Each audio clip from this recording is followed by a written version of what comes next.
तो hello friends, आज के इस वीडियो में आपको बताने वाला हूँ कि फिजिक्स के जो हमारा अगला पार्ट कुछ चैप्टर्स बच गए थे कि आखिर चैप्टर नंबर बात करते हैं अल्टरनेटिव करंट चैप्टर से लेकर सेमी कंडक्टर चैप्टर जो आपका लास्ट चैप्टर वहां तक कौन कौन से इंपॉर्टेंट क्वेश्चन जो 1 मार्क्स 3 मार्क्स और 5 मार्क्स में आ सकते हैं। फिर से कह रहा हूँ, ये जहाँ सब पूरा एनालिसिस है, पूरे आपके मॉडल सेट का एनालिसिस है और आपके प्रीवियस ईयर आए वाले जितने क्वेश्चन हैं उन सबका ये एनालिसिस है। यानी इतने टॉपिक पढ़ लोगे आपसे एक क्वेश्चन नहीं छूटेगा। और लास्ट में आपको एक टिप्स बताऊंगा कि एग्जाम में पेपर क्या लिखना है और नहीं आता है तो क्या करना है। ठीक है, तो सबसे बात करते हैं कि आज जो हमारा टॉपिक होगा वो होगा, देखो आप देख सकते हो अल्टरनेटिंग करंट है, electro second chapter electromagnetic wave है, थर्ड देखोगे रे ऑप्टिक्स है, फोर्थ नंबर हमारा माइक्रोस्कोप और टेलीस्कोप है, तीसरा हमारा वेव ऑप्टिक्स को लोग तरंग प्रकाशिकी बोलते हैं, है ना। फिर dual nature of matter and radiation है, फिर एटम्स चैप्टर है, न्यूक्लियर यानी नाभिक चैप्टर है और लास्ट में बाद सेमीकंडक्टर यानी अर्धचालक चैप्टर हो जाएगा पूरा का पूरा हमारा यहाँ से कंप्लीट। तो स्टार्ट करते हैं, सबसे पहला चैप्टर स्टार्ट होता है हमारा अल्टरनेटिंग करंट चैप्टर से। तो क्या भाई पढ़ना है तो बता दो, इसमें की पॉइंट जो पढ़ना है वो आपको याद रखना कि मीन और एवरेज वैल्यू ऑफ करंट है ना, इसका आप क्या रखना, आप इसका सिर्फ फॉर्मूला भी याद रखोगे और ज्यादा कुछ इसमें याद पढ़ने की कोई जरूरत नहीं है, क्योंकि पिछले साल इस पर डेरिवेशन, इन दोनों का डेरिवेशन आ चुका है तो इस साल आने के चांस कम है, पढ़ लोगे अच्छा है। वैसे पिछले साल 2022 में ये क्वेश्चन आ चुका है, डेरिवेशन में आया था, पूरे 5 मार्क्स में आया था दोनों, 2.5 एंड 2.5 मार्क्स का दोनों क्वेश्चन था और 5 मार्क्स में पूरा क्वेश्चन बन गया था। तो पिछले साल ये क्वेश्चन आ चुका है, इसलिए कह रहा हूँ इस साल आने के चांसेस थोड़ा कम होते हैं, इसलिए कह रहा हूँ इसको सिर्फ एमसीक्यू के पर्पज से भी पढ़ सकते हो, है ना, एमसीक्यू के पर्पज से आप इसको पढ़ सकते हो। आते हैं थर्ड टॉपिक जिसकी बात करते हैं हम, है ना। तो ये तो इन दो चैप्टर में आप क्या पढ़ लोगे, सिर्फ एमसीक्यू के पर्पज से आपको पढ़ना है, मतलब फॉर्मुला पढ़ के जाना अच्छे तरीके से दोनों का, है ना। चाहे वो आरएमएस करंट हो, चाहे वो आरएमएस वोल्टेज हो, है ना, चाहे पीक वैल्यू ऑफ करंट हो, चाहे पीक वैल्यू ऑफ वोल्टेज हो। जब भी याद रखना है, एक टिप बताता हूँ कि अगर किसी भी क्वेश्चन में अगर आपके पास आता है न्यूमेरिकल दिखता है कि एक किसी पावर सप्लाई में अगर आप 220 वोल्ट सप्लाई करते हैं, यानी आपके घर में जो 220 वोल्ट आता है ना, कि पूछा जाए ये कौन सी वैल्यू होती है, तो याद रखना ये हमेशा वी आरएमएस होती है। ठीक है, जो 220 वोल्ट आपके घर में पावर सप्लाई आता है वो वोल्टेज कौन सी होती है, वो हमेशा वी आरएमएस होती है, पीक वैल्यू नहीं होती है। ठीक है, याद रखना। चलो बात करते हैं टॉपिक नंबर 3 की बात करते हैं कि एसी सर्किट जिसमें या तो रेजिस्टर हो, या सिर्फ रजिस्टर हो, या सिर्फ इंडक्टर हो, या सिर्फ कैपेसिटर हो, इन सब में आपको क्या पढ़ना, तो इन सब का फॉर्मूला पढ़ लोगे, है ना। कौन कौन सा फॉर्मूला, एक तो रेजिस्टेंस को आर नोट करते हैं, जब आप करते थे इंडक्टिव रिएक्टेंस की बात करते थे तो इसको हम ओमेगा एल लिखते थे, और एक कैपेसिटिव रिएक्टेंस की बात करते थे तो इसको हम लोग 1/ओमेगा सी लिखते थे। ये सारा कुछ पढ़ लेना और इनका एक ग्राफ देख लेना, है ना। ग्राफ आपने देखा होगा, आपको ग्राफ पता होगा किस किसके बीच में ड्रॉ करना है। ठीक है, तो ग्राफ एक एक्सेल और फ्रीक्वेंसी के बीच में आप ग्राफ देख सकते हो ना, एक्सेल एंड फ्रीक्वेंसी के बीच ग्राफ देख लेना, और एक एक्सी और एंड फ्रीक्वेंसी के बीच ग्राफ देखना, है ना। ग्राफ कौन कौन सा बताता हूँ, जल्दी से रिपीट कर देता हूँ कि अगर आपसे एक्सएल और फ्रीक्वेंसी का ग्राफ पूछा जाएगा तो ये ग्राफ ऐसे चलता है स्ट्रेट लाइन, जबकि एक्ससी, है ना, एक्ससी यानी कैपेसिटिव रिएक्टेंस और फ्रीक्वेंसी का ग्राफ पूछा जाए तो वैसे चलता है ग्राफ। ठीक है, तो इसका आप फॉर्मूला देख लोगे अच्छे तरीके से, है ना, गलत मत करना, 1 मार्क्स क्वेश्चन में ये भी यहाँ से पॉइंट बनता है। और क्या पढ़ना है, यहाँ पर आप पढ़ लोगे इस सबका फेजर डायग्राम पढ़ लेना अच्छे से। ठीक है, फेजर डायग्राम आप भी को भी यहाँ से पढ़ के जाना है। फिर से कह रहा हूँ, ये क्वेश्चन आपको बार बार देखने को मिलेगा, ये क्वेश्चन एमसीक्यू में पूछा जाता है। कहाँ से पढ़ोगे, तो मैंने कहा मेरा अल्टरनेटिंग करंट चैप्टर का जाकर, और कुछ डिटेल में समझना है तो मेरा अल्टरनेटिंग करंट चैप्टर का देख लेना, आप उसका वीडियो देख लो, वहां पर आपको सब कुछ समझ आ जाएगा। मुश्किल से 45 मिनट का पूरा लेक्चर है, सब कुछ खत्म कर दिया मैंने वहाँ पर अच्छी तरह से निपटा के। बात करते हैं AC currents containing RL series, है ना। जब रेजिस्टेंस और इंडक्टर लगा हो या फिर रेजिस्टेंस और कैपेसिटर लगा हो, है ना, इस टाइप के हम सर्किट की बात करते हैं, तो इसमें आपको क्या क्या पढ़ना है, रेजिस्टेंस और इंडक्टर और रेजिस्टेंस या और कैपेसिटर लगा है तो इसमें भी क्या पढ़ लेना है, इसमें भी आप इसकी इक्विवेलेंट रिएक्टेंस इंपीडेंस कितनी होती है वो याद रखना, है ना। इसकी इंपीडेंस कितनी होती है यानी जेड की वैल्यू कितनी होती है, ये दोनों आप फॉर्मूला पढ़ लोगे अच्छे तरीके से। ठीक है, और इसमें कुछ खास पढ़ने की जरूरत नहीं है। ठीक है, इसमें कुछ खास पढ़ने की आपको जरूरत नहीं है। बात करते हैं चैप्टर टॉपिक नंबर 5 की बात करते हैं, तो टॉपिक नंबर 5 वो टॉपिक है जो इस बार आपका चांसेस है कि यही से आज आपका क्वेश्चन पूछ लिया जाएगा 5 मार्क्स क्वेश्चन में। तो 5 मार्क्स में एक क्वेश्चन यहाँ पर रहने का बहुत ज्यादा चांसेस है कि ये क्वेश्चन पूछ लिया जाए, क्योंकि ये क्वेश्चन 2-3 साल से अभी पूछा नहीं गया है। यानी एलसीआर सर्किट में आप क्या करोगे, आप एलसीआर सर्किट का आप फेजर डायग्राम क्या होता है, एक सिंपल का डायग्राम क्या होता है कि कैसे आप सीरीज में अरेंज करते हो, एक आपका फेजर डायग्राम हो जाता है, यानी आप जो कलांतर बोलते हैं ना उसका डायग्राम हो जाता है। और बात करते हैं कि उसके इंपीडेंस का फॉर्मूला क्या होता है, यानी इसकी जो जेड की वैल्यू होती है वो क्या होती है, जेड की वैल्यू आपको पता होगा फॉर्मूला क्या होता था, R square plus X L minus X C का होल स्क्वायर, ये पढ़ लेना। और इसमें आप पढ़ना इस बार एक चीज कर लेना कि रेजोनेंस की कंडीशन कब होती है, तो जब रेजोनेंस होता था उसमें एक्सएल की वैल्यू एक्स सी हो जाती थी। ठीक है, इससे जितने कंडीशन है उसमें हमारे पास करंट मैक्सिमम होता है और इम्पीडेंस मिनिमम होता है, ये सारी कंडीशन आप पढ़ लोगे, फिर से कह रहा हूँ, है ना। मेरा जाके लेक्चर देखोगे आपको वहां सब कुछ मैंने डिटेल में बता दिया है। बाकी इन शॉर्ट में मैंने आपको बता दिया, ये चीज पढ़ लोगे 5 मार्क्स का क्वेश्चन इस बार से यही रहने वाला है। बात करते हैं पावर इन एसी सर्किट से क्या पूछा जाएगा, तो पावर इन एसी सर्किट से पूछा जाएगा। तो इसमें आप क्या क्या पढ़ लेना, एक इंपॉर्टेंट टॉपिक बोलते हैं, उसको बोलते हैं पावर फैक्टर, है ना। पावर फैक्टर आप जरूर पढ़ लोगे, ठीक है। कौन सा पावर फैक्टर, जिसको हम लोग किससे डिनोट कर देते हैं, पावर फैक्टर को हम डिनोट करते हैं हमेशा कॉस फाई से, जहाँ फाई क्या होता है, angle between voltage and current, है ना। तो ये कॉस फाई पावर फैक्टर जो कॉस फाई होता है, इसको आप पढ़ लोगे अच्छे तरीके से, ठीक है। पावर में और ये क्या पढ़ लोगे कि पावर लॉस कौन कराता है, तो सिर्फ रेजिस्टेंस पावर लॉस कराता है ना। इंडक्टर और कैपेसिटर कभी भी पावर लॉस नहीं कराता है। ये सारे क्वेश्चन 1 मार्क्स के लिए इंपॉर्टेंट है। तो इसमें बता रहा हूँ जितने पावर से पूछा जाएगा तो वो सिर्फ एमसीक्यू के लिए पूछा जाएगा। मैं तो आपको 2-3 एमसीक्यू बता दिए, इस पे पढ़ लो, ठीक है। और टॉपिक नंबर आता है हमारा, फिर बात करते हैं टॉपिक नंबर 7 की बात करते हैं। तो इसमें पॉइंट क्या है, तो टॉपिक नंबर 7 की बात करो तो इसमें आप क्या पढ़ना, एक तो स्टेप अप, एक तो ट्रांसफार्मर क्या होता है ना, क्या होता है इसका वर्किंग, इसका डायग्राम, प्रिंसिपल क्या है, ये पढ़ लोगे। स्टेप अप क्या होता है, स्टेप डाउन क्या होता है ना। कब स्टेप अप बोलते हैं, है ना, स्टेप अप कब बोलते हैं, स्टेप डाउन कब बोलते हैं, जब नंबर ऑफ टर्न्स के टर्म में बात करते हैं ना, जब नंबर टर्न्स प्राइमरी ज्यादा हो सेकेंडरी कम हो तो स्टेप डाउन बोलते हैं। और जब नंबर ऑफ टर्न्स प्राइमरी में कम हो सेकेंडरी में ज्यादा हो जाए तो उसे हम स्टेप अप बोलते हैं। ये चीज पढ़ लेना अच्छे तरीके से, ठीक। और एक टिप्स बताता हूँ इस बार का कि क्या पढ़ना है इस बार। इस बार का मॉडल सेट का इस पे एक न्यूमेरिकल पूछा गया है ना। मॉडल सेट 2023 का इस पे एक क्वेश्चन पूछा गया है, वो क्वेश्चन न्यूमेरिकल है 5 मार्क्स में। कह रहा हूँ मेरे विद्यार्थियों को ध्यान सुनना, इस क्वेश्चन को कर लेना, है ना। मेरा सब्जेक्टिव वाला जाकर पेपर देख लेना, मैंने जब तो सॉल्व किया है तो मैं इसका पूरा सॉल्यूशन कराया अच्छे तरीके से, इसको देख लेना। 95% चांस है कि यही क्वेश्चन इस बार एक आपको क्वेश्चन मिल जाएगा देखने को। कौन सा, मॉडल सेट 2023 का ट्रांसफार्मर का जो न्यूमेरिकल क्वेश्चन आया हुआ है, ठीक है। वो चीज कह रहा हूँ फिर से ध्यान से मेरे तक सुन लेना कि मॉडल सेट पढ़ लोगे कब का, 2023 यानी इस साल जो मॉडल सेट आया हुआ उसमें सब्जेक्टिव क्वेश्चन में आपका एक इस पे क्वेश्चन आया हुआ है, न्यूमेरिकल का क्वेश्चन आया हुआ है। इसमें 3 4 5 पार्ट में क्वेश्चन पूरा ब्रेक किया हुआ है, ठीक है। एक ट्रांसफार्मर के बारे में पढ़ लेना। मैं कह रहा हूँ इसका 95% चांस है कि यही क्वेश्चन इस बार आपको देखने को मिल जाएगा, आपके जब 2 दिन बाद जो एग्जाम होने वाला है फाइनल, ठीक है। तो जो ये वीडियो को देख रहा है वो करके जरूर जाना, अपने फिर बाद में मत बोलना सर बताया नहीं था, ठीक है, क्योंकि मैं कहता हूँ कि बहुत ज्यादा चांसेस इस क्वेश्चन के आने के, ठीक है। तो ये हो गया। बात करते हैं, अगला टॉपिक आता है, इसको बोलते हैं इलेक्ट्रोमैग्नेटिक वेव्स। इलेक्ट्रोमैग्नेटिक वेव सबसे छोटा चैप्टर है जिससे आपके 3 से 5 मार्क्स के क्वेश्चन आने को यहाँ से देखने को मिल जाएंगे ना। 3 से 5 मार्क्स का क्वेश्चन यहाँ से आएगा। 2 क्वेश्चन आपके एमसीक्यू में आ जाएंगे यहाँ से, है ना। और एक क्वेश्चन आ जाएगा जो कि आपका 3 मार्क्स का आ जाएगा क्वेश्चन यहाँ से, ठीक है। क्या क्या पढ़ना है इसमें बता दूं, तो सबसे पहला वाटर इलेक्ट्रोमैग्नेटिक वेव्स और उसकी प्रॉपर्टी यानी उसके गुण क्या होता है ये पढ़ लोगे, है ना। ये क्वेश्चन आएगा तो ये क्वेश्चन आपका 3 मार्क्स में यहाँ पर आ सकता है, ठीक है। नहीं तो इस पे एमसीक्यू यानी नहीं तो फिर इसके प्रॉपर्टीज पर आपसे एमसीक्यू भी हम पूछ सकते हैं। बात करता है डिफरेंट टाइप ऑफ क्या क्या होते हैं, इलेक्ट्रोमैग्नेटिक वेव्स के होते हैं, है ना। चुंबकीय तरंग के प्रकार क्या क्या होते हैं, उनका ऑर्डर याद रखोगे एक वेवलेंथ और फ्रीक्वेंसी के टर्म में, है ना। कि सबसे ज्यादा वेवलेंथ किसका होता है ना। और सबसे ज्यादा फ्रीक्वेंसी किसकी होती है, और सबसे कम फ्रीक्वेंसी किसकी होती है, सबसे कम वेवलेंथ किसकी होती है। ये ऑर्डर होता है, वो ऑर्डर आप देख लोगे अच्छे तरीके से, मैंने बता दिया है। छोटा सा लेक्चर 30 मिनट का लेक्चर है, देख लेना मेरा, वो भी हो जाएगा।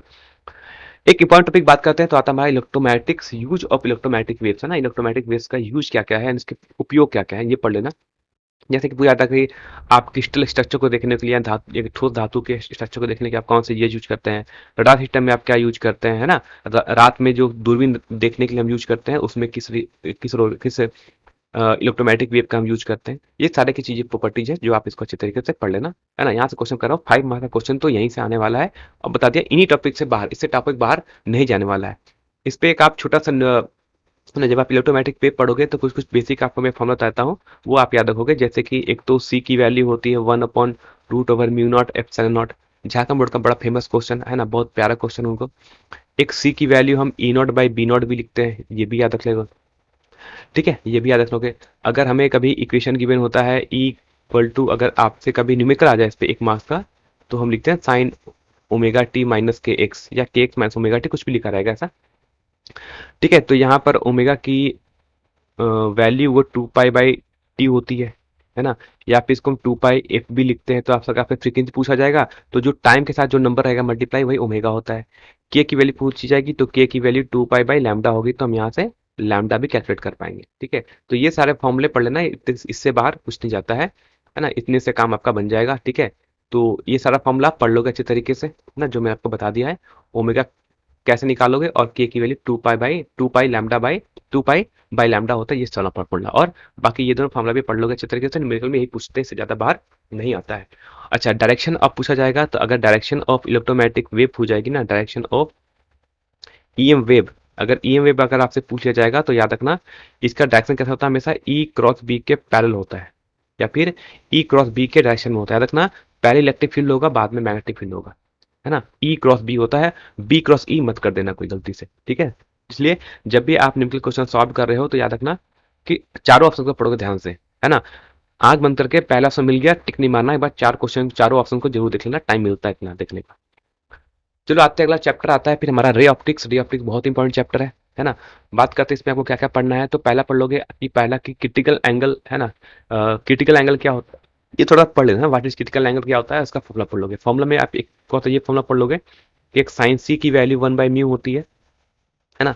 नहीं तो इसी चीज को हम और लिखते हैं, इसको हम और लिखते हैं कॉसेक सी की वैल्यू भी म्यू होती है ना। तो इन दोनों में से कोई चीज आपसे पूछा सकता है। जब आपका क्रिटिकल जब आज चीज आपका जब आपको क्रिटिकल एंगल मिलेगा उसमें एंगल ऑफ रिफ्रैक्शन की वैल्यू कितनी होती है, 90 डिग्री हो जाती है, ये भी याद रखना। ये कब होता है आपको याद रखना, जब हम डेंसर से रेयर मीडियम में जाते हैं तब होता है ना। डेंसर से रेयर में जाते हैं तब होता है, ठीक है। ये बेसिक बेसिक क्वेश्चन है जो आप पढ़ लोगे, है ना। पढ़ा होगा आपने सब कुछ, लेकिन ये मैंने आपके यहाँ पर 3-4 एमसीक्यू बता दिए, है ना। इतने सारे एमसीक्यू बन सकते हैं। आता है condition for total internal reflection क्या होता है, तो पता होना चाहिए कि जब angle of incidence critical angle से ज्यादा हो जाए, है ना, क्रांतिक कोण से ज्यादा हो जाए, जब आपका, है ना, यानी आपका जो आपतन का कोण है वो क्रांतिक कोण से ज्यादा हो जाए, क्रिटिकल एंगल से ज्यादा हो जाएगा, तब आपका क्या मिलता है, तब लाइट सेम मीडियम उसी मीडियम में लौट जाती है जिस मीडियम से वो आती है, उसको लोग टोटल इंटरनल रिफ्लेक्शन बोलते हैं। इसका यूज क्या होता है, इसका यूज होता है एक ऑप्टिकल फाइबर में यूज होता है, ठीक है। ऑप्टिकल फाइबर में यूज होता है। एक बोलते हैं हम लोग, इसको बोलते हैं मिराज। मिराज मतलब होता है मृग मरीचिका, है ना। जब आपको रेगिस्तान में पानी दिखाई देता है या पेड़ दिखाई देता है तो वहां पर ऐसा होता नहीं है, तो वो भी किस पे बेस्ड है, वो भी हमारा टोटल इंटरनल रिफ्लेक्शन पर बेस्ड है। अगले इंपॉर्टेंट टॉपिक की बात करते हैं कि और क्वेश्चन क्या आ सकता है, तो रिफ्रैक्शन एट स्फेरिकल सरफेस पढ़ लेना, 5 मार्क्स के लिए इस बार आने का चांस है ना। यानी उत्तर उत्तर गोलाकार सतह पर अपवर्तन, ये क्वेश्चन पढ़ लेना 5 मार्क्स के लिए। मैंने आपको पहले ही बताया क्वेश्चन इंपॉर्टेंट है। दूसरा बहुत इंपॉर्टेंट क्वेश्चन है 5 मार्क्स के लिए, वो है लेंस मेकर फॉर्मूला। इसको लिखना, वेरी वेरी इंपॉर्टेंट क्वेश्चन। और वेरी वेरी इंपॉर्टेंट क्वेश्चन मतलब क्या होता है ना, कमेंट में लिख के बता देना। ये क्वेश्चन इस बार के लिए सबसे ज्यादा इंपॉर्टेंट है, कौन सा, लेंस मेकर फॉर्मूला, ठीक है। कब combination of thin lenses in contact, ये भी पूछा जा सकता है।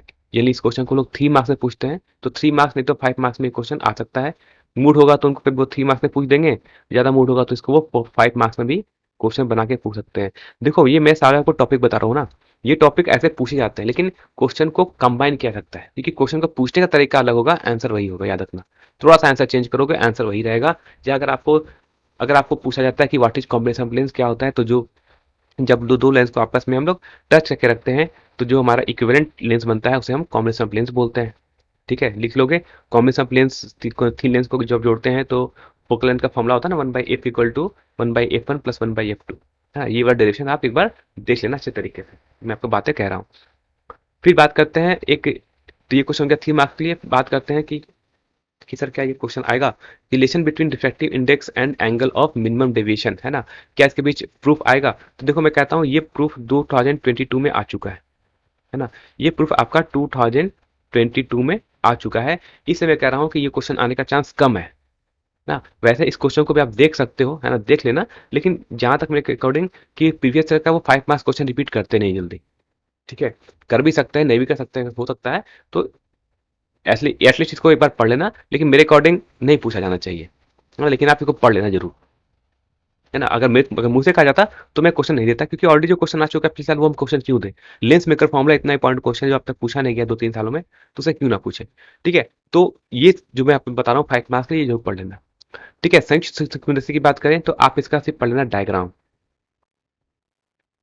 ठीक है। डायग्राम पढ़ लोगे, इसका बेसिक प्रिंसिपल पढ़ लेना कि इमेज कब कब कहाँ कहाँ बनता है। एक आपका ऑब्जेक्टिव और आईपीस के बीच में बनता है एक इमेज, उसको बोलते हैं इंटरमीडिएट इमेज बोलते हैं, जिसको माध्यिक ना, उसको माध्यिक प्रतिबिंब बोलते हैं। और एक अंतिम प्रतिबिंब बनता है जिसको हम फाइनल इमेज बोलते हैं। दोनों इमेज की प्रॉपर्टीज क्या क्या होती है, दोनों पढ़ लेना, ठीक है। फिर से कह रहा हूं, मेरा एक लेक्चर होगा, सेकंड लेक्चर देखना इसमें, तो मैं आपको दिखाया था, उसमें एक माइक्रोस्कोप और टेलीस्कोप का एक लेक्चर पढ़ा है ना। आधे घंटे लेक्चर है, उसमें मैंने सब कुछ बता दिया है, एक एक चीज एक्सप्लेन करके। वहां पर एमसीक्यू क्या पूछा सकता है वो भी मैंने वहां पर बताया था, पढ़ लेना इसको अच्छे तरीके से। ठीक है, क्यों बताया, क्योंकि कंपाउंड माइक्रोस्कोप भी पिछले साल आ चुका है क्वेश्चन, है ना। ये भी पिछले साल क्वेश्चन में आ चुका था आपका कंपाउंड माइक्रोस्कोप, इसलिए कर रहा हूँ, सिर्फ डायग्राम पढ़ लेना, बहुत ज्यादा इंपॉर्टेंट नहीं रहेगा। इंपॉर्टेंट क्या रहेगा, तो एक आप पढ़ लेना इस बार के लिए खगोलीय दूरबीन। ठीक है, ये जो पढ़ लेना, क्योंकि ये क्वेश्चन आया नहीं है, तो इसलिए क्या करना, इसका आप एक डायग्राम पढ़ लेना, है ना। और नॉर्मल एडजस्टमेंट में, है ना, नॉर्मल एडजस्टमेंट में क्या करना, सिर्फ डायग्राम बनाना है, डायग्राम बनाना है। और क्या करना है, इसके बारे में छोटा से बारे में से कुछ लिख देना है, और इसका सिर्फ फॉर्मूला लिखना है ना। प्रूफ मत करना कि कैसे होता है, प्रूफ प्रूफ नहीं पूछते जल्दी। जिन्होंने पढ़ लिया अच्छी बात है, ये वीडियो उन लोगों के लिए खासकर है जो लास्ट टाइम तक कुछ नहीं पढ़े हैं या बहुत थोड़ा मोड़ा पढ़े हैं, उनसे डिफरेंस नहीं हो पाता, उनके लिए बता रहा हूँ। जिनको जिनको डिफरेंस आता है तो वो डिफरेंस करेंगे, अगर आ गया तो करोगे। जिनको नहीं आता है तो क्या करना, डायग्राम बनाना, फॉर्मुला बना देना, है ना, फॉर्मुला लिख लेना अच्छे से, ठीक है। इससे क्या होगा कि आपको कम से 5 में से 3 मार्क्स मिल जाएंगे। ठीक है, तो फिर से कह रहा हूँ, किसी भी क्वेश्चन का आंसर छोड़ना नहीं है। ठीक है, जो आता है लिखो, है ना, अगर आता है तो लिखो, है ना, छोड़ना मत कुछ। अगर लगता है कुछ नहीं आता है तो कम से कम उसका डायग्राम आता है तो कम से कम डायग्राम बना दो। कहता है डायग्राम में 1 मार्क्स फिक्स है, वो मिलता ही मिलता है, 1 से 2 1.5 मार्क्स मिल जाता है, इसलिए कहता हूँ छोड़ना कहीं मत। डायग्राम कुछ भी उसके बारे में आता है जरूर लिखना, छोड़ना मत। ठीक है, ये सारा पढ़ लेना। और एस्ट्रोनॉमिकल टेलीस्कोप पे बता दो कि एक न्यूमेरिकल पूछा जाएगा। ठीक है, क्या करना, आप एक न्यूमेरिकल इस पे कर लेना। न्यूमेरिकल कौन सा फॉर्मुला पढ़ना है, एक वो वाला फॉर्मुला पढ़ना कि मैग्निफिकेशन का फॉर्मुला होता है F4/Fe। ठीक है, और लेंथ ऑफ ट्यूब की वैल्यू होती है F4 + Fe। ठीक है, इसका मैंने एमसीक्यू कराया है, बहुत सारे से मैंने क्वेश्चन कराया है। इस पे एक न्यूमेरिकल पढ़ना है, इस पर चांसेस है कि आपसे पूछा जाएगा, एस्ट्रोनॉमिकल टेलीस्कोप पूछा जाएगा, उसका डायग्राम बनाना है, फॉर्मुला लिखने आएगा। उसके अलावा और वो 3 मार्क्स का रहेगा, और उसी में 2 मार्क्स को ऐड कर देंगे, एक न्यूमेरिकल दे देंगे, तो टोटल ये 5 मार्क्स का क्वेश्चन बन जाएगा यहाँ पर। इसलिए एस्ट्रोनॉमिकल टेलीस्कोप को आप अच्छे से पढ़ते चले जाओगे। ठीक है, बाकी कैसे करोगे, तो मेरा जो मैंने टेस्ट लिया ना, टेस्ट नंबर 1 2 3 4, और आज मैं 5 लेने वाला हूँ, वो सारे टेस्ट का एक बार जाके देख लो, है ना, सारे टेस्ट को देख लोगे, आपको एमसीक्यू वाले सारे क्वेश्चन सॉल्व हो जाएंगे, बहुत से सिंपल क्वेश्चन भी वहां से सॉल्व हो जाएंगे। बात करते हैं, अगला टॉपिक आता है, इसको हम बोलते हैं वेव ऑप्टिक्स। वेव ऑप्टिक्स में क्या क्या पढ़ना है, तो स्टेट हाइजीन स्पेस पर पढ़ लेना, और इसके एजम्पशन पढ़ लेना कि सेकेंडरी वेवलेट्स क्या होते हैं, है ना, और वेव फ्रंट क्या होते हैं, डिफरेंट डिफरेंट सोर्स से वेव फ्रंट का आपका शेप कैसा कैसा होता है, कब स्फेरिकल वेव फ्रंट बनता है, कब आपका सिलिंड्रिकल वेव फ्रंट बनता है, कब आपका प्लेन वेव फ्रंट बनता है, ये सब चीज को पढ़ लेना अच्छे तरीके से। ठीक है, बात आता है कि ना प्रूफ पूछा जाता है, प्रूफ क्या पूछा जाता है, तो अगर 5 मार्क्स में पूछा जाना होगा या 3 मार्क्स में पूछा जाना होगा, तो वो 3 5 में कुछ भी पूछ सकते हैं। 5 मार्क्स में अगर पूछा जाएगा तो आपको उसमें हाइजीन प्रिंसिपल रहेगा, और उसके साथ ये तो रहेगा ही, और उसमें साथ आपको कोई इन दोनों में से कोई एक चीज को ऐड कर लेते हैं। यानी अगर 5 मार्क्स में पूछा जाएगा तो पॉइंट नंबर 1 पूछेंगे, वो 2 मार्क्स का हो जाएगा, और 3 मार्क्स में क्या करेंगे, उसी में ऐड कर देंगे, या तो पॉइंट नंबर 2 या तो पॉइंट नंबर 3। यानी पूछ सकते हैं, या तो हमें वो परावर्तन का नियम पूछ सकते हैं, या तो अपवर्तन का नियम पूछ सकते हैं, है ना, या तो रिफ्लेक्शन पूछेंगे या तो रिफ्रैक्शन पूछेंगे। अब बात करते हैं रिफ्रैक्शन, ये भी 2022 में क्वेश्चन आ चुका है। तो मेरे अकॉर्डिंग जो आना चाहिए इंपॉर्टेंट इस बार ये होना चाहिए रिफ्लेक्शन का। ठीक है, तो रिफ्लेक्शन वाला इस बार पढ़ लेना, क्योंकि रिफ्लेक्शन आया नहीं है। ठीक है, तो ये इस बार के लिए इंपॉर्टेंट रहेगा, कौन सा, रिफ्लेक्शन वाला, क्योंकि जो आपका 2022 में कौन सा आ चुका है, अपवर्तन वाला आ चुका है ऑलरेडी। ठीक है, तो आना होगा तो मेरे अकॉर्डिंग परावर्तन पूछा जा सकता है। ठीक, और क्या पढ़ोगे इसमें, आप एक पढ़ लेना इसमें कि इंटरफेरेंस ऑफ लाइट, है ना, कंस्ट्रक्टिव एंड डिस्ट्रक्टिव इंटरफेरेंस क्या होता है, ये पढ़ लेना। ठीक है, कंस्ट्रक्टिव एंड डिस्ट्रक्टिव इंटरफेरेंस वाला चीज आप पढ़ के चले जाओगे अच्छे तरीके से ना, रचनात्मक और विनाशकारी व्यतिकरण क्या होता है ना। ठीक, फिर एक आप पता है कि सस्टेन इंटरफेरेंस कब क्या होता है ना, कंडीशंस वगैरह सब पढ़ लोगे। ठीक, फिर एक आता है टॉपिक, बहुत करते हैं यंग्स डबल स्लिट एक्सपेरिमेंट, है ना, तो Young's double slit experiment question आएगा इस बार। तो ये क्वेश्चन आएगा आपका 5 मार्क्स में, आता है तो 5 मार्क्स में क्वेश्चन आता है। ठीक है, इसका प्रूफ पूछा जाता है कि यंग्स डबल स्लिट एक्सपेरिमेंट के फ्रिंज विड्थ का फॉर्मूला का डिराइव करना, डेरिवेशन का फॉर्मूला पता होगा, beta equal to lambda d/d। ठीक है, और पानी में डालने पर क्या होता है, क्वेश्चन आता है एमसीक्यू में कि पूरे यंग डबल स्लिट एक्सपेरिमेंट को अगर हम पानी में डालने पर क्या होता है, तो फ्रिंज विड्थ घट जाती है। ठीक है, पानी में डालने पर, है ना, बीटा क्या आता है, बीटा की वैल्यू घट जाती है, यानी फ्रिंज विड्थ घट जाता है, इस चीज को याद रखना, एमसीक्यू में आएगा तो आंख बंद करके आंसर टिक मारोगे ना। पानी में डालोगे तब, पहले एयर में था, अब डालोगे पानी में, तब घट जाती है फ्रिंज विड्थ। ठीक, ये पढ़ना diffraction at a single slits का, आप कुछ करना मत, इसमें आप एक डिफरेंस देख लेना है, इस बार के मॉडल सेट में क्वेश्चन पूछा गया है, डिफरेंस पूछा गया, तो डिफरेंस पढ़ लेना, कम से कम 2 डिफरेंस। डिफरेंस किसके बीच में, एक इंटरफ्रेंस से भी आपका फ्रिंज बनता है ना, यानी एक व्यतिकरण से भी बनता है, और एक डिफ्रैक्शन से भी बनता है ना, एक डिफ्रैक्शन से बनता है, तो इन दोनों के बीच में क्या पढ़ना, आप इन दोनों के पीछे पढ़ लोगे डिफरेंस क्या क्या होता है।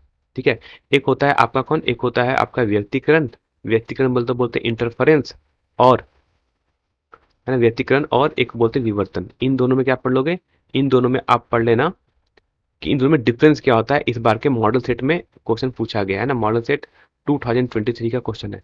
फिर से कह रहा हूँ, हर बच्चा मॉडल सेट 2023 जरूर करके जाएगा, छोड़ना मत इसको। ठीक है, मॉडल सेट 2023 से भी क्वेश्चन आने का चांस है, 30% क्वेश्चन है कि आपको यहीं से मिल जाएगा इसमें। ठीक है, तो अब क्या क्वेश्चन आएगा ये पता नहीं, इसलिए कह रहा हूँ कि कम से कम मॉडल सेट पढ़ लो। बाकी कोई स्टूडेंट्स इस बात पर ध्यान नहीं देगा कि सर कुछ वायरल हो गया, कुछ लीक हो गया, ऐसे लोगों से दूर रहो, नहीं तो एग्जाम में फेल कर जाओगे। लिख के देता हूँ, है ना, फेल कर जाओगे अगर इस इधर उधर की बात को ध्यान रखो। कॉन्सेप्ट के साथ पढ़ो, चीजों को एनालाइज करके पढ़ो कि क्या पूछा गया, क्या पूछे जाने का चांसेस ज्यादा है। क्योंकि मॉडल सेट में इस बार आपके इंग्लिश कोर्स से क्वेश्चन आए हुए थे, मैंने देखा है मैसेज किया है कि मॉडल सेट से क्वेश्चन आपके लॉन्ग टर्म में 3 मार्क्स वाले क्वेश्चन कुछ पूछे गए थे, इसलिए कर रहा हूँ पक्के झूठते जाना। ठीक है, width of central and secondary maximum के बीच में रिलेशनशिप क्या होता है, इसका सिर्फ आप ग्राफ देख लेना एक बार, है ना। ग्राफ देखना, आपको ग्राफ देख के समझ आ जाएगा, छोटा सा ग्राफ है। ठीक है, कि किसमें इसमें सारे जो फ्रिंज ब्राइट फ्रिंज बनते हैं सबकी विड्थ इक्वल नहीं होती है, सबकी ब्राइटनेस भी इक्वल नहीं होती है। सेंटर वाला जो आपका जो किसमें ये हम बात करें, डिफ्रैक्शन की बात कर रहे हैं, हम विवर्तन की बात कर रहे हैं, है ना। तो याद रखना कि इसमें, याद रखना क्या रखोगे, याद ये रखना कि इसमें जो आपका प्राइमरी जो बनता है यानी जो सेंट्रल फ्रिंज बनता है वो डबल, उसकी चौड़ाई उसके अगल बगल वाले बनने वाले मतलब जो सेकेंडरी होगा फ्रिंज होगा उससे चौड़ाई में डबल होता है और इंटेंसिटी भी ज्यादा होती है सेंट्रल की।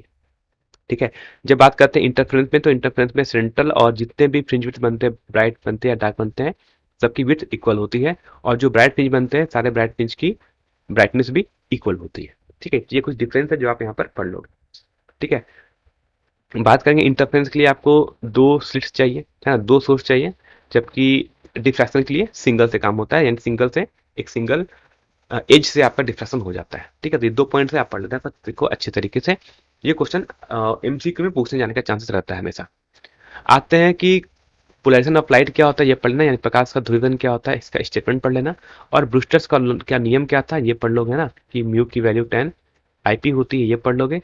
और क्या पढ़ लेना कि जब आपका ब्रूस्टर्स यानी जब म्यू की वैल्यू 10 आईपी हो जाती है, उस कंडीशन में क्या होती है, उस कंडीशन में आपकी रिफ्लेक्टेड रे क्या होती है, यानी जो परावर्तित किरण होती है वो 100% पोलराइज हो जाती है, वो 100% ध्रुवित हो जाती है, ये चीज को पढ़ लेना।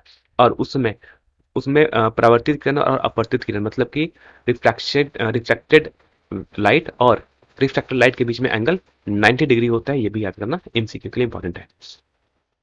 बात करते हैं, चैप्टर आता है हमारे पास dual nature of matter and radiation की बात करते हैं, तो उसमें पढ़े ना व्हाट इज फोटोइलेक्ट्रिक इफेक्ट, है ना। इन सब का एकदम डेफिनेशन पढ़ के जाओगे ना, इस सब का एकदम डेफिनेशन पढ़ के जाना, बहुत बार पूछा गया है। ये 2019 में पूछा गया था क्वेश्चन, ऐसा क्वेश्चन बहुत सारा पूछा गया है। तो मेरा, है ना, इस वीडियो के एंड में मैं अभी सारा लिंक दे दे रहा हूँ ना, 2019 और 20 का पूरा सब्जेक्टिव और ऑब्जेक्टिव का सोल्यूशन है पूरा। ठीक है, तो इस वीडियो के एंड में जाकर देख लेना, वहाँ आपको लिंक मिल जाएगा, लिंक को सेव कर लो, है ना। और नहीं तो अगर सेव करना है तो अपने टेलीग्राम में सेव कर लो उस लिंक को, नहीं तो आप सेव करो उस लिंक को, सेव कर लो व्हाट्सएप में, है ना, किसी को भेज दो, दोस्त को भेज दो, वो लिंक आपके पास सेव रहेगा, उसको देख के चेक कर लेना। तो मैं कह रहा हूँ फोटोइलेक्ट्रिक इफेक्ट का डेफिनेशन पढ़ लेना कि क्या होता है फोटोइलेक्ट्रिक इफेक्ट, ये पढ़ लेना। कुछ और पढ़ोगे तो आप इसमें पढ़ लेना कि वर्क फंक्शन क्या होता है, थ्रेशोल्ड फ्रीक्वेंसी कितनी होती है, स्टॉपिंग पोटेंशियल कितनी होती है। इन सब का क्या करोगे, इन सब का भी आप डेफिनेशन याद कर लोगे क्या क्या होता है। ठीक है, फिर आइंस्टीन का फोटो इलेक्ट्रिक रिलेशन किया था, ये भी याद कर लेना कि जो एनर्जी इंसिडेंट होती थी उसकी वैल्यू, है ना, work function plus kinetic energy maximum के इक्वल होता था, है ना, ये वाला फॉर्मूला पढ़ लेना। नहीं तो एच न्यू की वैल्यू को हम एच न्यू नॉट का बोलते हैं, थ्रेशोल्ड फ्रीक्वेंसी बोलते हैं, प्लस काइनेटिक एनर्जी मैक्सिमम, ये वाला लेसन पढ़ लेना। ठीक है, ये सब पढ़ लेना, इसको बोलते हैं आइंस्टीन का फोटोइलेक्ट्रिक इफेक्ट रिलेशन बोलते हैं। और ये किस कंजर्वेशन लॉ पर बेस्ड है, तो ये ऊर्जा के यानी एनर्जी के कंजर्वेशन लॉ पर बेस्ड है, इसको भी पढ़ लेना अच्छे तरीके से। ठीक है, देखो मैं सारा कितने पॉसिबल एमसीक्यू है ना, टफ टफ पूछा सकता हूँ, मैं आपको सब बताते चला जा रहा हूँ लाइन से, तो कोई इसको, है ना, कोई इसको भूलेगा नहीं। ठीक, फिर लॉ ऑफ फोटोइलेक्ट्रिक इफेक्ट से क्या क्या होता है ना, इसी के बेस पर कुछ ग्राफ्स होते हैं ना, कि जैसे इंटेंसिटी ऑफ लाइट यानी करंट किस पे डिपेंड करता है, तो इसका जो करंट डिपेंड करता है वो इंटेंसिटी पे डिपेंड करता है। ठीक है, बात करते हैं फ्रीक्वेंसी पे कौन डिपेंड करता है, तो फ्रीक्वेंसी पे डिपेंड करती है मैक्सिमम काइनेटिक एनर्जी, यानी जो इंसिडेंट एनर्जी होगी उसकी जो फ्रीक्वेंसी होगी, है ना, न्यू जो होगी वो डिपेंड करेगी काइनेटिक डायरेक्टली डिपेंड करेगी मैक्सिमम काइनेटिक एनर्जी, यानी जो इलेक्ट्रॉन निकलेगी उसकी काइनेटिक एनर्जी किस पे डिपेंड करती है, फ्रीक्वेंसी पे डिपेंड करती है। ठीक है, और वैसा ही आप एक पढ़ लोगे रिटार्डिंग पोटेंशियल का ग्राफ भी आप पढ़ लेना, ठीक है, कि इंटेंसिटी और रिटार्डेशन पोटेंशियल के बीच क्या रिलेशनशिप होता है, या फिर फ्रीक्वेंसी और रिटार्डिंग पोटेंशियल के बीच में क्या ग्राफ होता है, ये सब पढ़ लेना। मैंने ये चैप्टर मेरा देख लेना, dual nature of matter and radiation, है ना, वहाँ पे मैंने सब चीज को ठीक ठीक से एक्सप्लेन किया था, अच्छे तरीके से सारा ग्राफ आप पढ़ लेना, ठीक है। ग्राफ भी पूछा जा सकता है इस पे। तो लॉ ऑफ इलेक्ट्रिक इफेक्ट और इसके बीच में क्या क्या ग्राफ होते हैं, डिफरेंट ग्राफ होते हैं, वो ग्राफ भी आप यहाँ से पढ़ लेना, ठीक। लास्ट में आता है हमारा डी ब्रोगली हाइपोथेसिस और मैटर वेव। तो डी ब्रोगली का परिकल्पना की थी, या फिर मैटर वेव क्या होता है वो पढ़ लेना।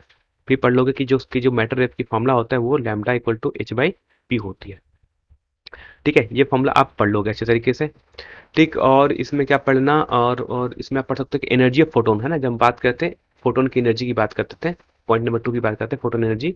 तो फोटोन की एनर्जी की बात करेंगे तो यहाँ आप पढ़ लेना कि फोटोन की एनर्जी होती है ई, उसकी वैल्यू एच न्यू होती है, यानी फ्रीक्वेंसी फ्रीक्वेंसी भी डिपेंड करती है, या ई की value h c by lambda भी होती है, ठीक। एच का याद रखना, एच का जो यूनिट होता है ना, यूनिट ऑफ इसको बोलते हैं प्लैंक कांस्टेंट बोलते हैं। तो प्लैंक कांस्टेंट का यूनिट भी रखना, यानी यूनिट ऑफ प्लैंक कांस्टेंट ना, ये भी याद रखना, इसका होता है जूल सेकंड, ठीक है। जूल सेकंड किसका होता है, हमारा प्लैंक कांस्टेंट का यूनिट होता है, ठीक है। इसको भी याद रख लेना अच्छे तरीके से। बात समझ जाएगा, इतना हमारा कुछ पढ़ना है फोटो इलेक्ट्रिक इफेक्ट से। इसमें भी मैं पूछ रहा हूँ कि 3 मार्क्स में क्या क्या पूछा जाएगा, तो 3 मार्क्स में क्वेश्चन ये आ सकता है, नहीं तो 3 मार्क्स में क्वेश्चन चैप्टर से जो पूछा जा सकता है वो आपका ग्राफ पूछा जा सकता है ना, नहीं तो फोटो इफेक्ट क्या होता है और आइंस्टीन का मास एनर्जी इक्वेशन है, इन सभी को कंबाइन करके कुछ भी पूछा जा सकता है। नहीं तो 3 मार्क्स में और क्या पूछा जाएगा, तो एक आपका इस पर न्यूमेरिकल आ सकता है। न्यूमेरिकल कौन सा आएगा, जो मैंने आपको कल बताया है ना, मैंने आपको देखना 2-3 वीडियो भी पहले चले जाना आजकल वाली वीडियो में। तो एक मैंने बताया था कि 2018 से लेकर 2020 तक कौन कौन से न्यूमेरिकल क्वेश्चन आए हुए हैं चैप्टर से, उसमें मैंने न्यूमेरिकल बताया। न्यूमेरिकल आएगा तो वही आएगा, नहीं तो उसके अलावा कोई न्यूमेरिकल और कोई नहीं आएगा। वैल्यू भी वही होगी, डेटा भी सेम होगा। मैंने बताया था क्वेश्चन को पढ़ा न्यूमेरिकल, 3 मार्क्स में क्वेश्चन पूछना होगा तो एक क्वेश्चन वो न्यूमेरिकल भी पूछ सकते हैं ना। देखो जब 2018 में आया था क्वेश्चन, 18 या फिर 20 में देखना ये क्वेश्चन आया हुआ था, 2020 में भी शायद ये क्वेश्चन आया हुआ था, या 2022 में भी ऐसा कुछ क्वेश्चन पूछा गया था, वही आप देख लोगे आप, है ना। ये पढ़ना अच्छे तरीके से। बात करते हैं, अगला चैप्टर आता है एटम्स। तो एटम्स और न्यूक्लियर दो ऐसे चैप्टर हैं जिनको कोरोना हो गया था, मतलब कोरोना हो गया था मतलब कि कोरोना में गायब हो गए थे, मतलब कि कोरोना के समय इन दो चैप्टर को सिलेबस से हटा दिया गया था। आपके टाइम पे कोरोना चला गया है तो ये चैप्टर भी वापस आ गया है, इसलिए ये चैप्टर आप लोग पढ़ोगे। आज से पहले जो 2 बैच निकल चुके हैं उन्होंने इन 2 चैप्टर को नहीं पढ़ा था, इसलिए, है ना, इसलिए इस बार आपके थोड़ा सा आपको पेपर टफ लग रहा होगा, क्योंकि सिलेबस पूरा आ गया है ना, ऑब्जेक्टिव सब्जेक्टिव सब पढ़ना है और सिलेबस भी बढ़ चुका है इसलिए। तो इसलिए मैं कहता रहा हूँ कि इसलिए आपको मॉडल पेपर के अकॉर्डिंग पढ़ना जरूरी है, और दूसरा कह रहा है कि इंपॉर्टेंट टॉपिक्स क्या क्या पढ़े ना, वायरल क्या है, ये है, कुछ बातों पर ध्यान नहीं देना है। उसके बात करेंगे, सबसे इंपॉर्टेंट रहेगा हमारे पास रदरफोर्ड का एटॉमिक मॉडल, है ना, कि रदरफोर्ड का एटॉमिक मॉडल क्या था ये पढ़ना, उसके ड्रॉबैक्स क्या था कहते हैं, क्योंकि ये क्वेश्चन जो आपसे पूछा गया था, है ना, मॉडल क्या था उसके, और एंड उसके ड्रॉबैक क्या थे उसकी, उसमें क्या क्या कमियां थी, है ना, कमियां क्या थी, ड्रॉबैक की उनकी कमियां की थी, और कमियां पढ़ लेना, ठीक है। ये पढ़ना कब पढ़ना, क्योंकि ये क्वेश्चन आई थिंक 2018 में आया हुआ था क्वेश्चन 3 मार्क्स में, है ना, जब ये फुल सिलेबस में था तो ये 3 मार्क्स का क्वेश्चन आया हुआ था। देखो 21-22 में ये क्वेश्चन तो था ही नहीं सिलेबस में, तो रहेगा नहीं। तो जब पूछा गया होगा तो 2019 18 19 और 20 में पूछा गया था, तो आई थिंक ये 19 में क्वेश्चन आया होता, ठीक है। तो 2019 में ये क्वेश्चन आ चुका है, इसलिए मैं कह रहा हूँ इंपॉर्टेंट है, पढ़ लेना, ठीक है। या फिर 20 में 19 या 20 में क्वेश्चन पूछा गया था, है ना, एग्जैक्टली याद नहीं मुझे, लेकिन 19-20 मैंने देखा है क्वेश्चन को, ठीक है। और फिर बता रहा हूँ मेरे पास 19 और 2020 का मैंने पूरा मॉडल सेट का मेरा सॉरी फाइनल एग्जाम का मेरा पूरा सॉल्यूशन है, यानी प्रीवियस ईयर में 2019 एंड 2020 का पूरा सब्जेक्टिव पेपर का भी सॉल्यूशन किया हुआ है।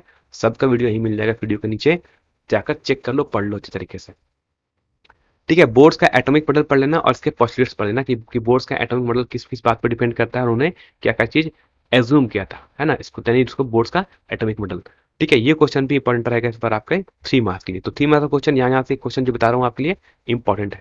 तो एक क्वेश्चन ऊपर वाला हो गया, ऊपर वाला भी इंपॉर्टेंट है ना, 3 मार्क्स के लिए इस बार ये भी पढ़ लेना रदरफोर्ड का। लेकिन उससे ज्यादा इंपॉर्टेंट रहता है मेरे लिए, मैं कहता हूँ बोर्ड्स का परमाणु मॉडल। और इसमें इंपॉर्टेंट क्या रहेगा, तो इसमें इंपॉर्टेंट आपको पढ़ लेना एक बार कि एक्सप्रेशन फॉर रेडियस, यानी वेलोसिटी, एंगुलर मोमेंटम और एनर्जी, है ना। एक इलेक्ट्रॉन जो nth ऑर्बिट में, एक हाइड्रोजन एटम के nth ऑर्बिट में अगर एक इलेक्ट्रॉन मूव कर रहा है ना, nवीं कक्षा मूव कर रहा है, तो उसके लिए त्रिज्या, वेग, कोणीय संवेग, है ना, कोणीय संवेग बोलते हैं ना, कोणीय संवेग, और इलेक्ट्रॉन की ऊर्जा की अभिव्यक्ति, ये पढ़ना कि वो कैसे डिपेंड करता है ना, कैसे एनर्जी डिपेंड करती है इन पे, है ना, कैसे वेलोसिटी डिपेंड करती है एन पे, कैसे आर डिपेंड करता है एन पे। सिर्फ फॉर्मूला पढ़ के चले जाना अच्छे तरीके से, इस पे क्वेश्चन आता है, न्यूमेरिकल आता है डायरेक्टली। ठीक है, इसमें मैंने आपको न्यूमेरिकल भी कराए हुए थे, मैंने आपको एमसीक्यू भी जब मैंने कराया था, मैंने जब टेस्ट 2 नहीं होगा तो टेस्ट 2 में मैंने ये सब सारे क्वेश्चन पूछे हुए थे। तो पढ़े ना, बाकी सारे के मॉडल सेट को भी पढ़े ना, उसमें भी क्वेश्चन आया था।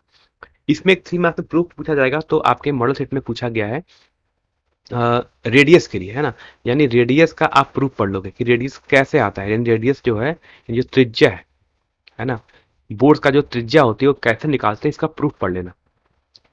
ठीक है, इसका प्रूफ आप पढ़ लोगे। प्रूफ कहाँ पढ़ना है, इस बार का मेरा मॉडल सेट 2023 में देखना, ये क्वेश्चन पूछा गया था। तो मैं कह रहा हूँ मॉडल 2023 में एटम्स और न्यूक्लियर चैप्टर का क्वेश्चन हो सकता है कि जो आपने इस बार पढ़ा है मॉडल सेट में जो आया हुआ है उसी से क्वेश्चन पूछ लिया जाए।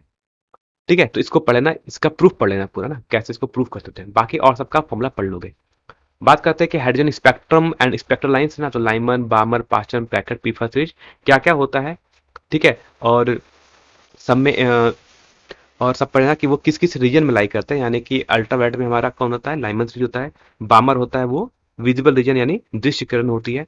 उसके बाद ब्रैकेट, पास्चन, ब्रैकेट और पीफंड ये होता है वो आपका इंफ्रारेड यानी अवरक्त, है ना, अवरक्त जो भाग होती है उसमें ये लाई करती है। ये सारा चीज पढ़ लेना, हाइड्रोजन स्पेक्ट्रम है ना, स्पेक्ट्रल सीरीज पढ़ लेना। ठीक है, लाइमन, बामर, पास्चन, ब्रैकेट और पीफंड, है ना, ये सब पढ़ लेना। ये क्वेश्चन भी यहाँ से इस पर न्यूमेरिकल आता है यहाँ से, यानी यहाँ से एमसीक्यू भी पूछा जाता है। ठीक है, तो इसके लिए सारे कुछ आपके इंपॉर्टेंट रहेंगे। ये तो क्या चैप्टर हमारा एटम्स। बात करते हैं न्यूक्लियर में क्या पढ़ना है। तो न्यूक्लियर में आप पढ़ लोगे तो पहला पढ़ने का मास एनर्जी क्या होता है ना, mass energy lesson E equal to m c square, density कितनी है होती है तो 10 to the power 17 के जी पर मीटर क्यूब होती है। ये फॉर्मूला पढ़ना, ये क्वेश्चन एमसीक्यू में आ जाता है। द्रव्यमान ऊर्जा में संबंध और घनत्व कितना होता है एक न्यूक्लियाई का। ठीक है, मास डिफेक्ट क्या होता है पढ़ लेना, बाइंडिंग एनर्जी क्या होती है ना, ये पढ़ लेना। और बाइंडिंग एनर्जी पर न्यूक्लियन का ग्राफ पढ़ लेना। कौन सा ग्राफ, ये वाला ग्राफ, है ना, ग्राफ आपने ऐसा देखा होगा ये ग्राफ। इसको बोलते हैं बाइंडिंग एनर्जी पर न्यूक्लियन, है ना। और बाइंडिंग एनर्जी पर न्यूक्लियन ही क्या डिफाइन करता है, स्टेबिलिटी को बताता है ना, ये पढ़ लेना। और यहाँ पर था मास नंबर, यहाँ एटॉमिक नंबर था, यानी द्रव्यमान संख्या थी, है ना। तो ये वाला ग्राफ आप पढ़ लेना, बांध के चले, यानी बंधन ऊर्जा पर न्यूक्लियन और मास नंबर पे कैसे डिपेंड करते हैं, ये ग्राफ पढ़ के चले जाना। और मैक्सिमम किसकी होती है, वो आयरन की होती है, ये भी याद रख लेना, है ना। ये पॉइंट भी आप ऐसे कर सके याद रख लोगे। ठीक है, ये पढ़ के चले जाना इसमें, और इसका फॉर्मूला पढ़ जाना कि मास डिफेक्ट का फॉर्मूला क्या होता है, बाइंडिंग एनर्जी का भी फॉर्मूला क्या होता है। ठीक है, फिर से कह रहा हूँ, मेरा न्यूक्लियर चैप्टर का वन शॉट रीजन देख लो, वहां मैंने आपको बता दिया है। ठीक है, आता है what is nuclear fusion and nuclear fission क्या होता है, इसका आप इन दोनों का डेफिनेशन पढ़ लेना, है ना। कब न्यूक्लियर फ्यूजन होता है, न्यूक्लियर फिशन क्या होता है, इन सब का सिर्फ आप कथन पढ़ लोगे, स्टेटमेंट पढ़ लेना, है ना, क्या होता है बस यही पढ़ोगे, कुछ नहीं इस पे ज्यादा। ठीक है, फिर आपसे पढ़ लोगे एक आप थोड़ा सा अल्फा बीटा और गामा थोड़ा पढ़ लेना इसमें, ना इसी में आ जाएगा। आप बात करो जब radio active law and proof पढ़ना इसमें, तो रेडियो एक्टिव लॉ क्या है ये पढ़ लेना। ठीक है, और प्रूफ मतलब कि वो जो आपका है ना, इसका ये प्रूफ पढ़ लेना, N equal to N naught, है ना, E to power minus lambda T. ठीक है, ये वाला प्रूफ पढ़ लेना, क्योंकि ये प्रूफ पढ़ोगे तो ये क्वेश्चन हो सकता है आपका 3 मार्क्स में, ये क्वेश्चन बन जाए यहीं से। ठीक है, 3 मार्क्स के लिए प्रूफ पूछा जाए। या फिर अगर आपको ये पता है तो आपको हाफ लाइफ का भी फॉर्मूला पढ़ लोगे अच्छे तरीके से ना, हाफ लाइफ का फॉर्मूला क्या होता है। ठीक है, तो हाफ लाइफ पे एक फॉर्मूला आता है, नहीं तो हाफ लाइफ पे आपका एक छोटा सा न्यूमेरिकल आता है।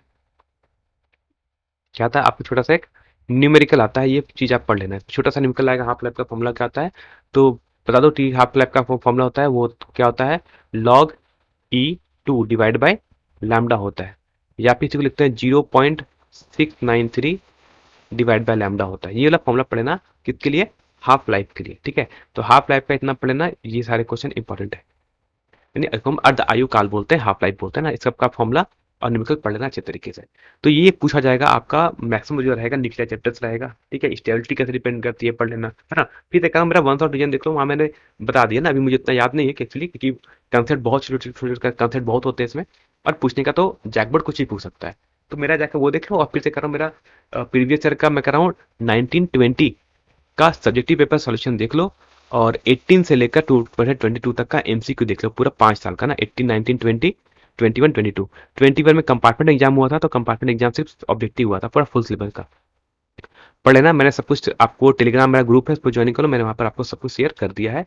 और लास्ट बात करते हैं, हमारा आता है चैप्टर हो जाता है हमारा, इसको लोग बोलते हैं सेमीकंडक्टर चैप्टर से क्या क्या पढ़ना। तो इसमें आप पढ़ लोगे एनर्जी बैंड डायग्राम पढ़ लेना, यानी ऊर्जा बैंड आरेख पढ़ लेना। ठीक है, सेमीकंडक्टर का क्या क्या होता है, इलेक्ट्रॉन है ना, एक आपका कंडक्टर, सेमीकंडक्टर और इंसुलेटर मतलब चालक, अर्धचालक और कुचालक का। ठीक है, इंट्रिंसिक और एक्सट्रिंसिक सेमीकंडक्टर क्या होता है, इसमें डिफरेंस क्या होता है, ये पढ़ लेना। ये सब क्वेश्चन आपके लिए 3 मार्क्स के लिए इंपॉर्टेंट है। ठीक है, तो 3 मार्क्स में ये क्वेश्चन, इस चैप्टर है, ये ऐसा चैप्टर है जिसमें 3 मार्क्स में पूछा जाना होगा तो कुछ भी पूछ सकते हैं। तो बहुत सारे क्वेश्चन थे 3 मार्क्स मतलब आपके लिए। पी इंजेक्शन क्या होता है ना, पी इंजेक्शन क्या होता है, पी डायग्राम क्या होता है, ये भी पढ़ सकते हो ना। 3 मार्क्स में पूछा होगा तो कभी कभी इसको भी पूछ लेंगे। तो बहुत सारे क्वेश्चन है, तो इन सबको आप इन शॉर्ट में पढ़ोगे ना। 5 मार्क्स का क्वेश्चन यहाँ से नहीं आता है तो बहुत लंबा चौड़ा पढ़ने की जरूरत नहीं है। ठीक, फिर आप फॉरवर्ड बायस और रिवर्स बायस क्या होते हैं, अगर दिशिक और पाश्चात्य दिशिक क्या होती है ना, इसे अगर दिशिक बोलते हैं ना हिंदी में, अगर दिशिक, और एक बोलते हैं पाश्चात्य दिशिक बोलते हैं, है ना। तो शायद पाश्चात्य दिशिक बोलते हैं इसे। ठीक है, तो फॉरवर्ड बैच क्या होता है, रिवर्स बैच क्या होता है, दोनों में डिफरेंस क्या होता है, ये पूरा पढ़ लोगे अच्छे तरीके से। ठीक है, किसमें करंट, किसमें आपका जो फॉरवर्ड बैच होता है वो आपका, है ना, कब होता है, इसका आप डायग्राम पढ़ लेना अच्छे तरीके से ना, इसका डायग्राम कैसे बनता है, और इसका आईवी कर्व पढ़ लेना। ठीक है, इसका पढ़ लोगे, इसका आप विस्तृत ग्राफ पढ़ लोगे, है ना, इसका संक्षिप्त सिद्धांत पढ़ लोगे। ठीक है, और इसका डायग्राम तो देख के चले जाना अच्छे तरीके से ना, कि फॉरवर्ड बैच कब होता है, रिवर्स बैच क्या होता है, और उसका आईवी ग्राफ भी पढ़ लेना, कि फॉरवर्ड बैच का जो आईवी ग्राफ होता है वो ऐसे जाता है ना। तो करंट और, है ना, वी आई ग्राफ का जो ग्राफ होता है कुछ ऐसे चलता है। जब बात करेंगे रिवर्स बैच की बात करेंगे तो रिवर्स बैच ऐसे चलता है। ठीक है, तो ये सब कुछ आपको पता होना चाहिए ना, वोल्टेज और करंट वाला ग्राफ याद होना चाहिए।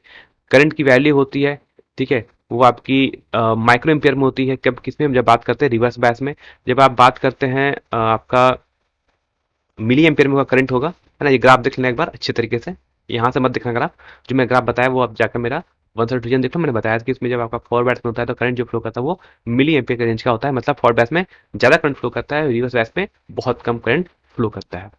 फॉरवर्ड बैच में, ठीक है, तो सब जो बेसिक बेसिक चीज है वहां तक पढ़ लेना। ठीक है, उसका ग्राफ पढ़ लोगे। और क्या क्या क्या इंपॉर्टेंट रहेगा इसमें, तो एक पढ़ना हाफ वेव रेक्टिफायर और फुल वेव रेक्टिफायर। कुछ इन दिनों में से कोई एक आ सकता है। ठीक है, तो हाफ वेव रेक्टिफायर और फुल वेव रेक्टिफायर क्या क्या है ना, इसको दिष्टकारी बोलते हैं। ठीक है, तो ये दोनों पढ़ लेना, हाफ वेव रेक्टिफायर और फुल वेव रेक्टिफायर दोनों कैसे वर्क करता है। हाफ वेव रेक्टिफायर में हम एक डायोड यूज करते हैं, है ना, इसमें हम लोग एक डायोड यूज करते हैं। और जब पूछा जाएगा कि फुल वेव रेक्टिफायर में कितने यूज करते हैं, हम दो डायोड यूज करते हैं ना। कैसे वर्क करता है, इसका इनपुट आउटपुट वेवफॉर्म कितना होता है, तो इसे वेवफॉर्म की बात करते हैं तो हाफ वेव में इनपुट फ्रीक्वेंसी एफ है तो आउटपुट फ्रीक्वेंसी भी एफ होगी, यानी सेम रहता है।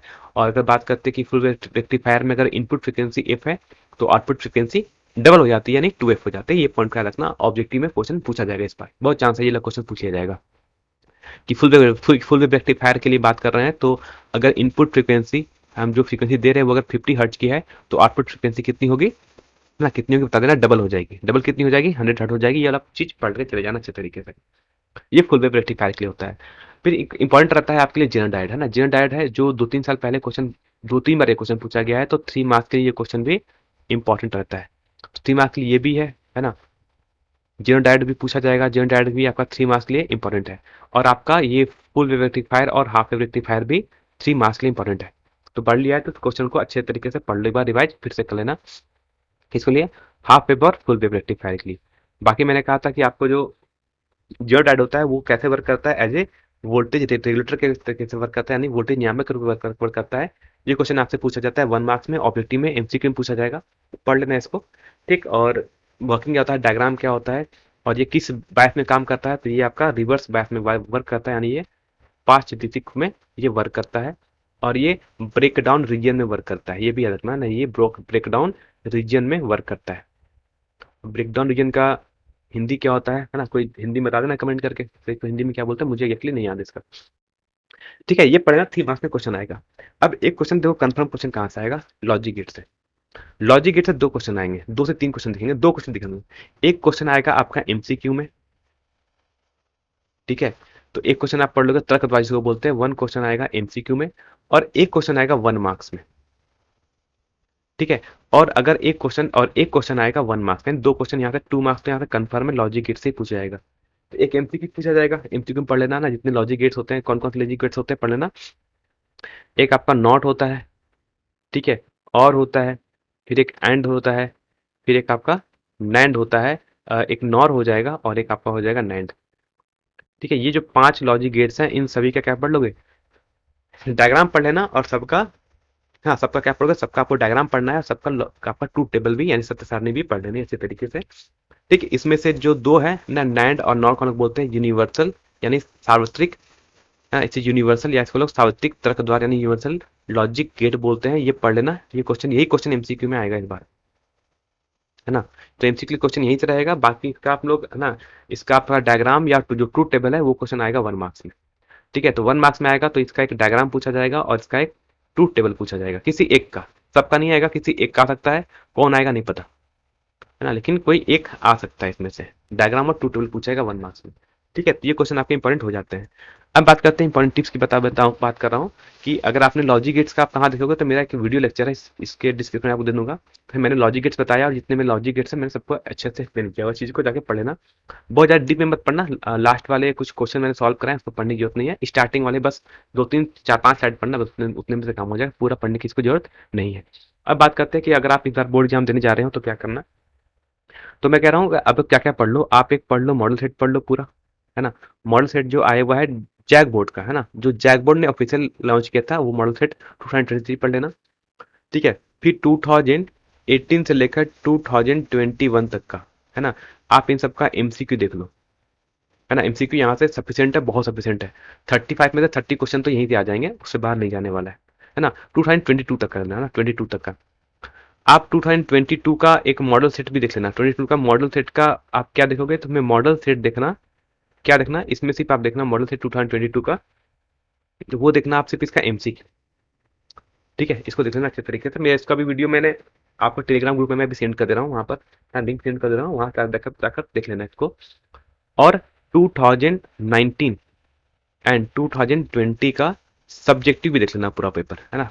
ऑब्जेक्टिव तो मैंने कहा था, लेकिन अगर आपको सब्जेक्टिव देखना हो तो सब्जेक्टिव आप 2019 एंड 20 के देखना, क्योंकि 19 और 20 में बेबी सिलेबस वही था जो आज आप सिलेबस पढ़ रहे हो, वही सिलेबस 19 और 20 में भी था। इतना पढ़ लोगे सफिशियंट है, पॉइंट पॉइंट है। कुछ इंपॉर्टेंट होगा तो हम आपको लाइव आकर बता देंगे। ठीक है, तो बात इतने ही रखते हैं। तो भाई हम बाकी हमें सपोर्ट कर सकते हैं टेलीग्राम ग्रुप पर, है ना, और चैनल को सब्सक्राइब कर कर अपने दोस्तों को वीडियो शेयर करके।